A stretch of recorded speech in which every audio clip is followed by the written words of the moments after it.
right. Now it's time to toast the lovely couple.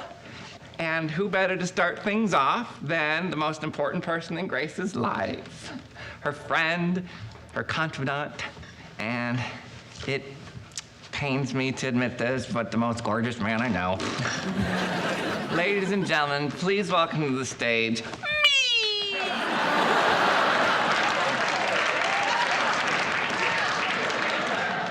Grace, Leo, what can I say about you two beautiful kids? Except acting is a craft which has been around for literally many, many years. And I should know, I'm Jack McFarland, creator of the McFarland method, which has helped countless aspiring actors, actresses, and transgender individuals. There's some very interesting people here. Just wait, Mom. And now let's hear from another very important person in Grace's life. One who's been there for her through sick and sin. A great man. Ladies and gentlemen, Karen Walker. Thank you. Grace, Leon. This is truly a wonderful evening. See, folks? Some people do buy the cow. How about that? Well, I am so happy for you both. Thank you, everyone. And man, there are a lot of Jews here. Thank you. Well, I guess that's everyone. So thank you for coming and enjoy your meet. A number of people have offered to share their memories of Stanley Walker. And first up is his, well, let's say friend, Lorraine Finster. Thank you, Kevin.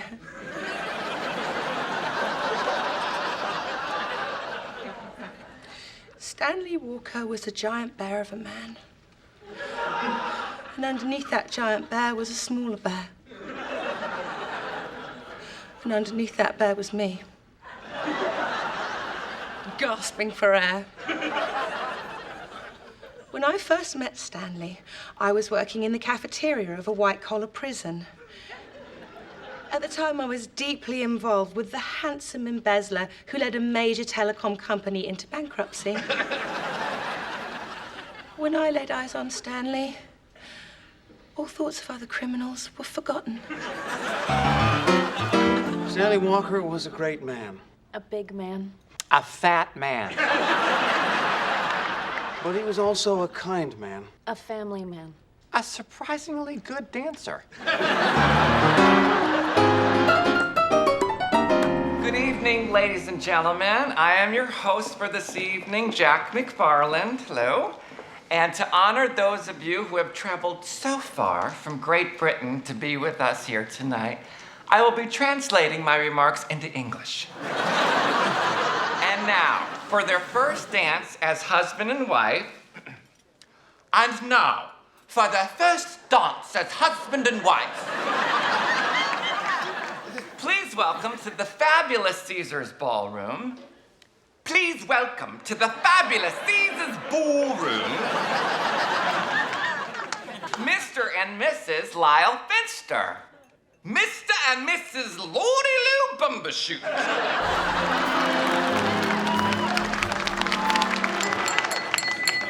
Hello, everyone. I just want to say how happy I am to be here at the wedding of my only brother, Lyle. Now, I don't think Karen knows this, but we Finsters have a long-standing family tradition of inviting the brother into the wedding bed. Now, I'm just joking if you think that's weird. A show of hands. How many... Thank you, Marion. Yes, it was a mistake having you here. And now I would like to propose a toast to my beautiful bride. You know, if you tell my wife, I'm going to deny this, but for me, Karen Walker will always be the one that got away. From what? do anything for her, and she has already done so much for me. I love you, honey. She let me have light beer when she didn't want to. She's taking a course in saltwater taffy pulling, although she didn't want to. She's well on the way to becoming a registered rugby referee, and she has agreed to fund my traveling puppet theater, even though she most certainly did not want to. She took my name when she didn't want to. She even got married in Vegas without her best friend, even though she didn't want to. Come up here, my darling. How lucky I am to find a woman who's happy to mortgage her entire personal identity just for me. I love you, darling.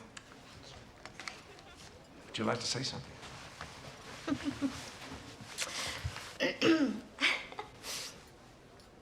I want a divorce.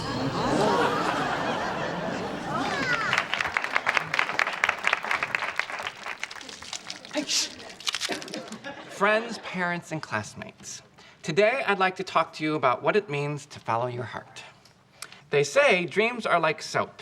If you don't hold on tight, they'll slip away.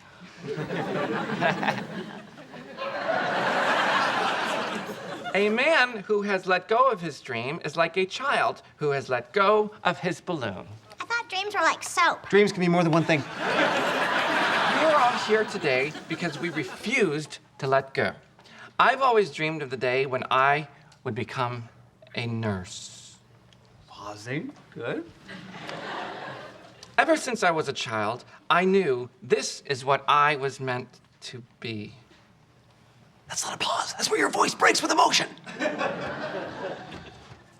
You know what? I can't do this. These aren't my words. Don't give me credit now. Do it later with a champagne toast. This is wrong. I didn't write this speech. And you know why? Because I couldn't think of any reasons why I wanted to be a nurse. Because it wasn't my dream. I wanted to be an actor. But I let it slip away from me like a soapy balloon.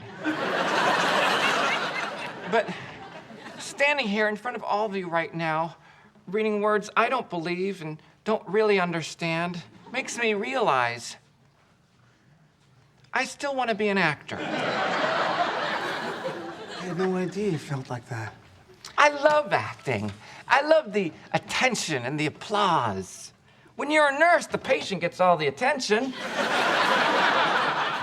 No, this is not what I want. I'm sorry. I cannot live a lie. No, we didn't make a copy! Whenever he stopped by my office, he would always bring tulips. I don't like tulips, so I'd go down to the Korean market and exchange them for other flowers. Or salad. Or those little fig cookies that come 3 to a pack. Always up by the gum. You know which ones I'm talking about? He was an accomplished Etch-a-Sketch artist. I'd like to show you one he did for me.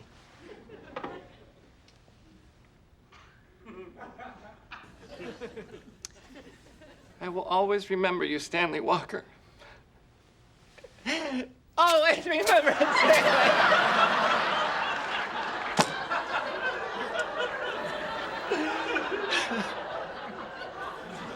Hey, where did it go? I'll miss his humor. He loved a good knock-knock joke. Whenever I saw him, he always had a new one for me. Well, today, I have one for you, Stan. Knock, knock.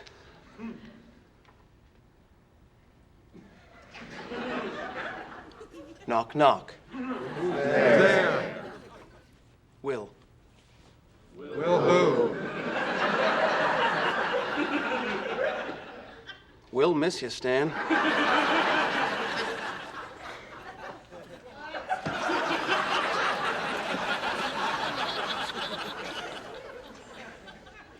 And now to say a few words is Stan's loving second wife, Karen Walker. 2 people are wearing your dress.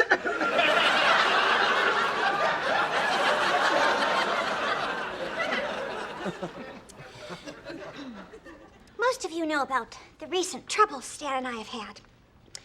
Just in case you don't, I'll get you up to speed. The British whore killed him.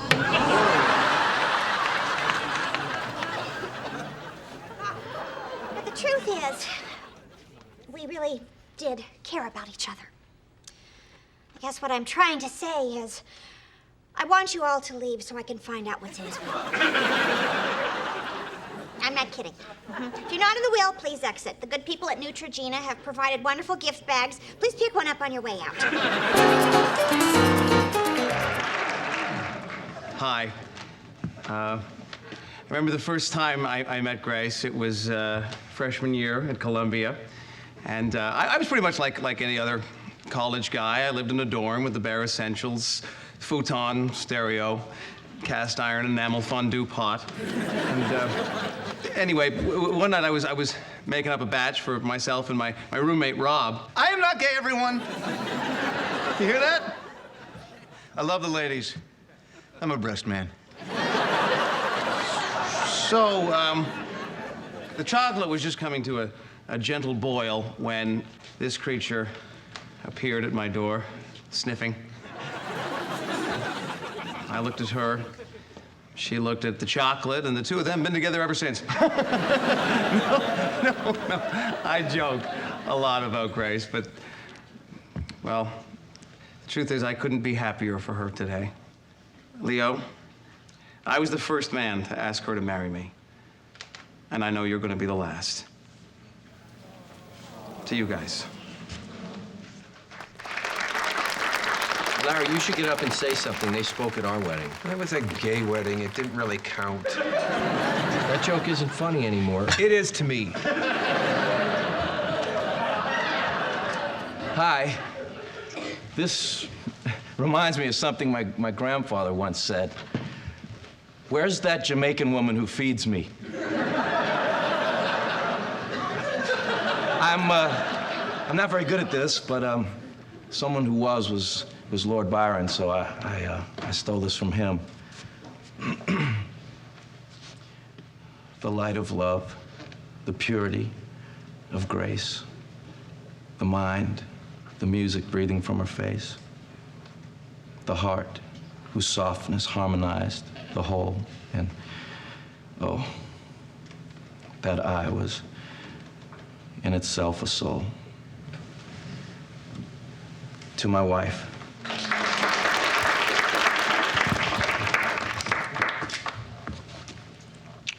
Thank you. You know, I'm feeling so many things right now, it's hard to put them into words. So I thought I would express myself in a different way. Please don't let this feeling end. It might not come again, and I want to. Salad's around! What? Oh, I don't see salad. Oh, they're coming, right, everybody? Yeah.